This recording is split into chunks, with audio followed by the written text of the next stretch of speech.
Chapter 11 and 12. Chapter 11 develops the first macroeconomic model of the economy presented in the textbook, the aggregate expenditures model.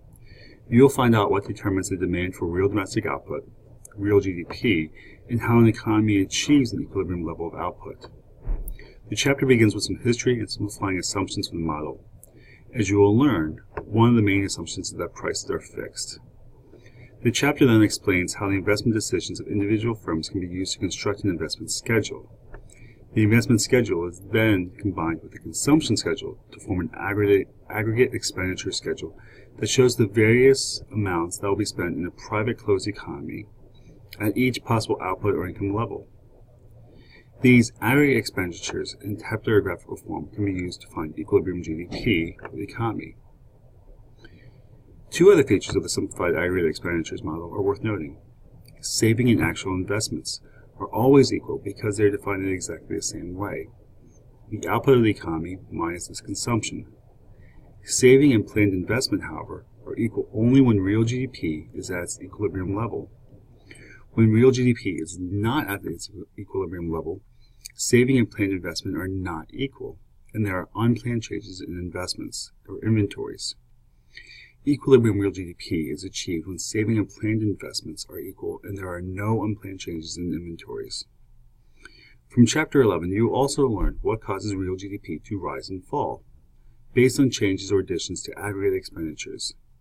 The first change that will be discussed is the effect of a change in investment spending on equilibrium real GDP in a private closed economy. The initial change in investments will increase equilibrium real GDP by more than the initial investment stimulus because of the multiplier effect.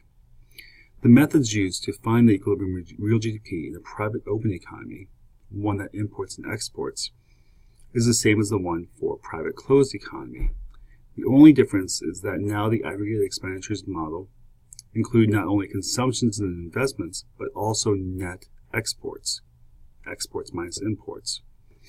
An increase in net exports, like an increase in investment, will increase the equilibrium real GDP.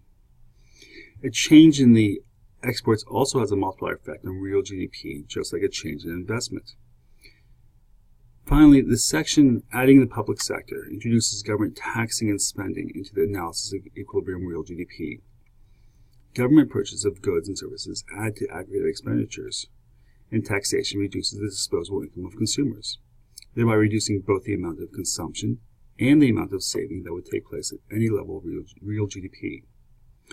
You will need to know the level of real GDP that is produced and why. It is also important to be aware that the equilibrium real GDP is not necessarily the real GDP at which full employment is achieved. Aggregate expenditures may be greater or less than the full employment real GDP. If they are greater, there is an inflationary expenditure gap. If they are less, there exists a recessionary expenditure gap. The chapter also explains how to measure the size of these gaps, right? But the chapter ends with a direct application of the recessionary gap to the recession of the 2007 to 2009 Great Recession. This is also discussed in the discussion forum this week. The aggregate expenditures model is a valuable tool for explaining such economic events as recession, inflation, and economic growth. Chapter 12 then brings you into aggregate demand and aggregate supply. This is a second model of the economy. This one is based on aggregate demand and aggregate supply. This model can be used to explain real domestic output and the level of prices at any point in time and to understand what causes output and the price levels to change. We look at the aggregate demand curve, which is a downsloping curve because of the real balances, interest rate, foreign purchase resulting from changes in the price level. With a downsloping aggregate demand curve, changes in the price level have an inverse effect on the level of spending by domestic consumers, businesses, the government, and foreign buyers, and thus on real domestic output, assuming all other things are equal. This change would be equivalent to a movement along an existing aggregate demand curve, right? A lower price level increases the quantity of real domestic output demanded, and a higher price level decreases the quantity of real domestic output demanded. The aggregate demand curve can increase or decrease because of change in one of the non-price level determinants of aggregate demand. The determinants include changes in consumer spending or changes affecting consumer, investment, government, and net export spending. Right, you will learn that underlying each demand determinant are various factors that cause the determinants to change. As well, the size of the change involves two components. For example, if one of these spending determinants increases, then aggregate demand will increase. The change in aggregate demand involves an increase in the initial spending plus a multiplier effect that results in a greater change in aggregate demand than the initial change. The aggregate supply curve shows the relationship between the output producers and the price level, but it varies based on the time horizon and variability of input and output prices. Right? We'll look at the immediate short run, the short run, the long run. But you should remember that an assumption has been made that all other things are equal when one moves along an aggregate supply curve. When other things change, right, the short run aggregate supply curve can shift. The determinants of aggregate supply include changes in input prices, changes in productivity, and changes in the legal and institutional environment for production. As with aggregate demand, you will learn that there are underlying factors that cause these supply determinants to change. The intersection of the aggregate demand and aggregate supply curve determines equilibrium real output and the equilibrium price level.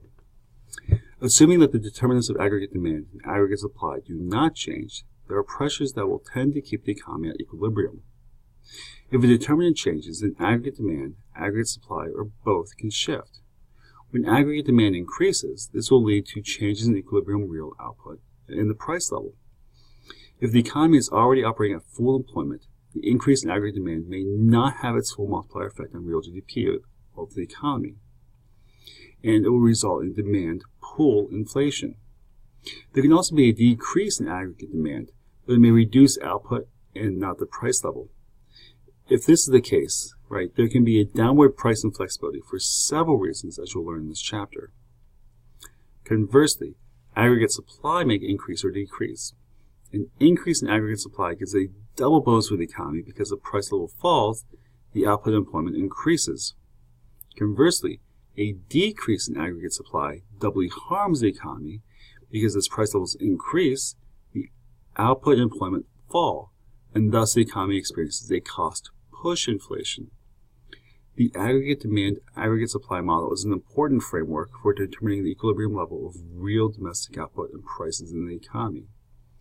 The model will be used extensively throughout the remaining macroeconomic content to analyze how different parts of the economy functions.